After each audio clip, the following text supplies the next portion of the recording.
Hello friends, this is Kristen. Today I want to share these 4 small journals. These are, I should have measured ahead of time. Let's see, these measure 4.5 by 6. These are journals that are made with a yellow envelope, one of the 6 by 9 envelopes. So you can just barely see the yellow down the center on both the inside and the outside, but I cover the outside with scrapbook paper, fold it to the inside, cover with more scrapbook paper, and then put on the lace for the spine so it can be very nicely reinforced. This is a very sturdy kind of cover.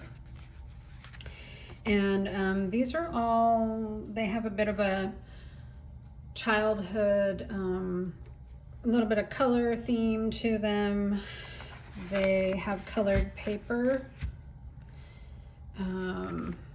Actually, from there, it doesn't look like there's that much colored paper, but there is colored paper in there. Anyway, there are 4 different ones, and they'll each have their own listing on Etsy. So there's the rainbow journal. There are the little houses. There is this floral and the rose floral. So I will go through each one of them in this video so you can see. The inside, like I said, they have scrapbook paper there. These are not embellished with any flips or pockets or tags or any kind of ephemera. So they are just as they are, as you see here.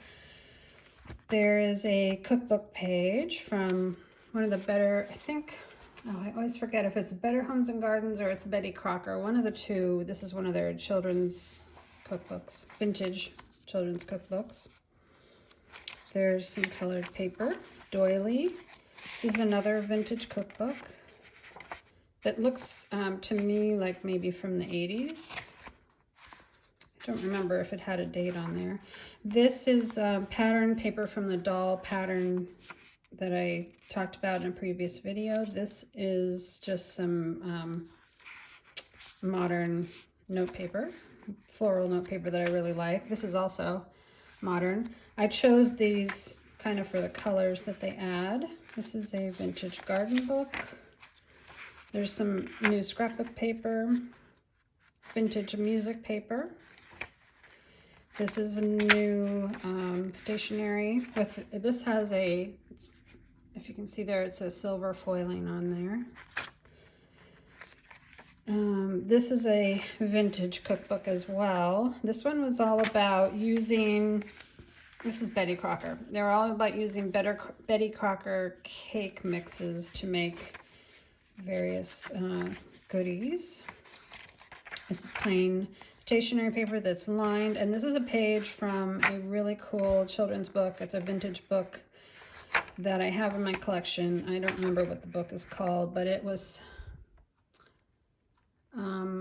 something about things to do. So it includes games and crafts and all kinds of stuff, all different things. But the illustrations are really nice. And the reason I chose this page was for the floral that's on that side of the page. The inside, you might want to cover this up. I think it's kind of cute, but if you don't care for that, that could be covered. So here is the other side.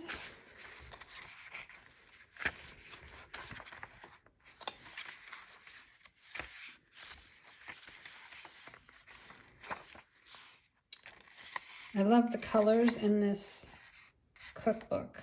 I have a lot of very colorful illustrations, but they're all in these kind of, maybe it's a 70s cookbook. Anyway, the colors remind me of the 70s. So that is the end of that. And we end on chocolate fudge frosting. So that's really cute. And the back, the way I did these was the front and back covers are different papers. But they are from a 6, actually, I think maybe they're 4, I can't remember if they're all from the same, I know they're from at least 3 different collections, I should say.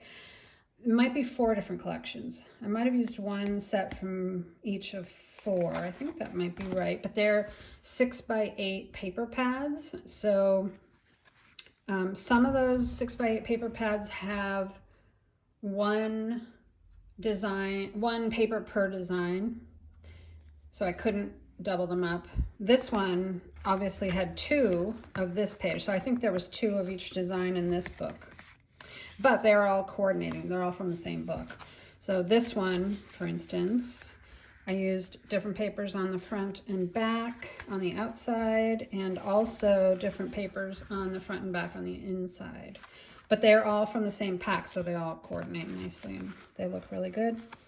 And I think this is actually a very fun way to use those 6x8 paper pads, because even though sometimes I'll buy one because the patterns that I really like are not available at my Joann's, which is where I usually find these.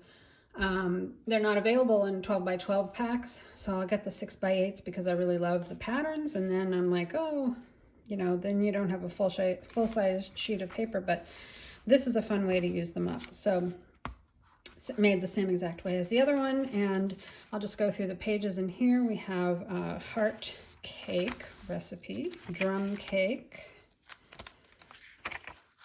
and this is from that other recipe book. So the papers are pretty much the same, except that the vintage book pages will differ. And they're all in the same order. And this is the floral pattern that was on that one. This side just has this illustration, which is also really cute. This was all about games for traveling, things that you could do while you're in the car.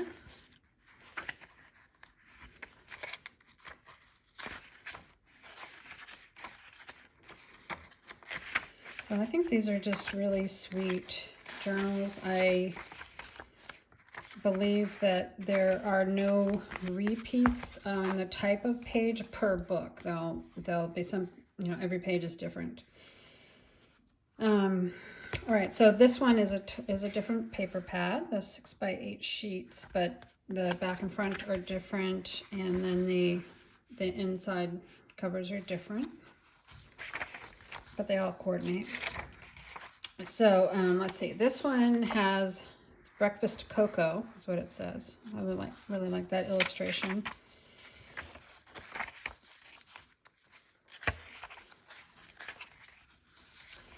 This is from that pattern book, and I think chemise is just a very fancy word, so I really like that page. This is really pretty garden book page there. There's the song and this, one of the songbook papers. And this is from that cake mix book. This one is all about honey spice cake mix.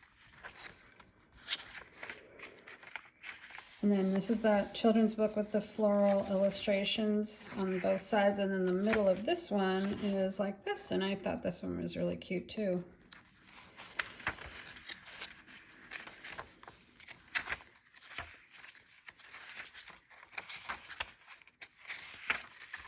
So I think there's a good amount of writing space in these little journals. That's really sweet. And they are not super bulky. I like that one too. I liked, when I make a single signature book, I just don't like to put in a ton of pages. So the page number will be in the description of the Etsy listing. I never remember to count them beforehand, and that's fine. But I would say I've heard of some junk journalers doing up to 20 or even 25 pages in a single signature journal, and that just seems way too bulky to me, because I like to add ephemera, you know, either photos or, you know, little bits of paper that I might run into in my daily life. If I'm traveling, there's always lots of little tickets and receipts and various little things that you might want to put in there. And I just think that adds so much bulk, and you might not even realize it, but definitely adding all those different things adds bulk. So I like to start with a journal that's not too thin. If you really like alligator mouths, you can turn these into alligator mouths by just adding lots and lots of layers, but this is the kind of journal that I prefer. And I think most of the time I do about 15 pages in these, or less than 15, somewhere between 10 and 15. I know the free inserts that I'm making for thank you gifts, those generally have around 11 folded sheets, which means pages is 44. You always take the number of folded sheets, multiply it by 4 to give you the number of pages. So a 15 folded sheet journal signature would have 60 pages. And I think that's approximately what these have. So I really, oh, this one is from a collection that was called Flower Child, I believe. And, you know, I'll never remember who the designers are, but this is maybe Jen Hatfield. I don't know. I had these paper pads from, I think, 4 different people, and Jen Hatfield was one, Maggie Holmes was one, and then there were 2 others that I can't remember the names of. But this one, I know this collection was called, no, I think it was either called Flower Child or Flower Power, maybe. Anyway, made me think of the 70s. This particular paper is super cool. It's got the kind of holographic rainbow thing going on at the back. So all of those 4 papers come from the same collection. Actually, the rainbows also, I mean, yeah, the rainbows have some of that kind of holographic, colorful detail as well. So this, I thought this image was perfect for this because it's kind of like 70s color with the flowers and the little girl.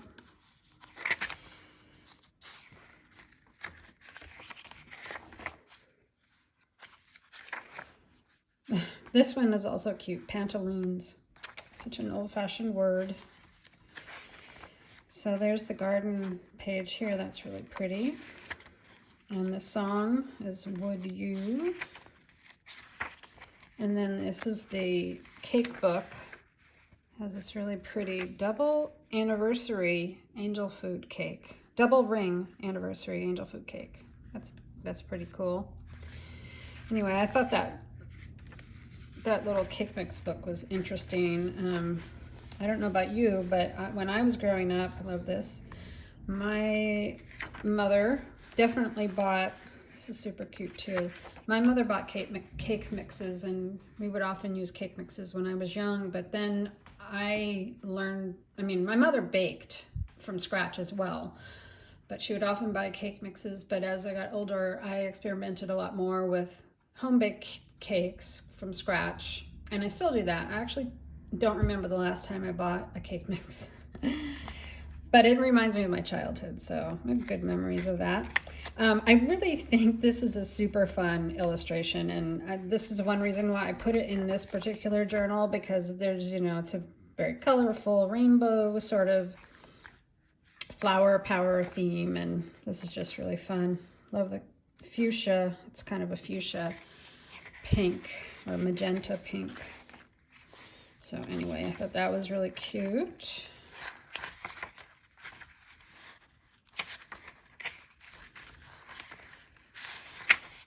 And this one has granola in it. That also makes me think of the 70s. Okay, so that is the end of that little journal. So all 4 of these will be in my Etsy store by the time you see this video, and I hope you'll check them out. They're really fun to make, and I am going to be making a travel journal, a little tutorial. I mean, it's very simple, but there is somebody that would like to show how I make these covers, and so I'm going to do that. But I also think it would be kind of fun to do a tutorial on making these kinds of covers, which you can make with any sized kind of like office envelope. This is the 6x9 version of a yellow envelope. There's also ones that are, I think there are 8x10 ones, so that would make a 5x8 journal. There's probably 9x12 ones, but that would make a really big journal, 6x9 journal, which also I think I've done that one as well. Yeah, I'm pretty sure I have. So anyway, that's something to think about if you are interested in finding out how I make those covers. Yeah, I think that's it for now. And I still have more kinds of journals to share, so I will be doing more videos. Thanks for watching. Bye-bye.